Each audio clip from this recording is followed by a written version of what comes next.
ভারত সফরে আরও একটি চ্যালেঞ্জের সামনে বাংলাদেশ দল।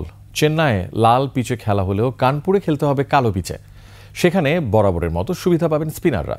গ্রিন পার্কের কিউরেটররা জানিয়েছেন, দিনের প্রথম সেশনে বোলাররা রাজত্ব চালালেও বাকি দুই সেশনে আধিপত্য দেখা যেতে পারে ব্যাটসম্যানদের। বিস্তারিত ডেস্ক রিপোর্টে। ৩ বছর পর উত্তরপ্রদেশের শহর কানপুরে খেলবে রোহিত শর্মার দল। অন্যদিকে বাংলাদেশের জন্য এই শহর একেবারেই নতুন।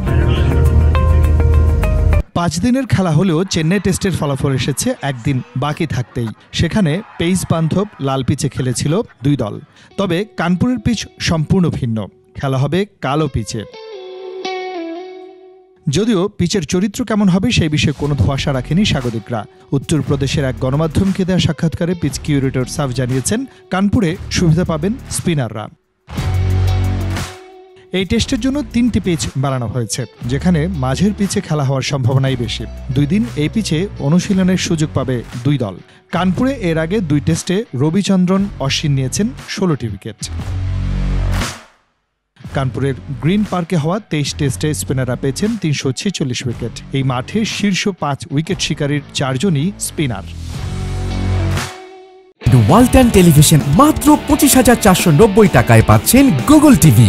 2021 সালে নিউজিল্যান্ডের বিপক্ষে এই মাঠে 3 স্পিনার নিয়ে দল সাজিয়েছিল ভারত। সেই হিসেবে বাংলাদেশ দলের বোলিং অ্যাটাকেও আসতে পারে ব্যাপক রদবদল।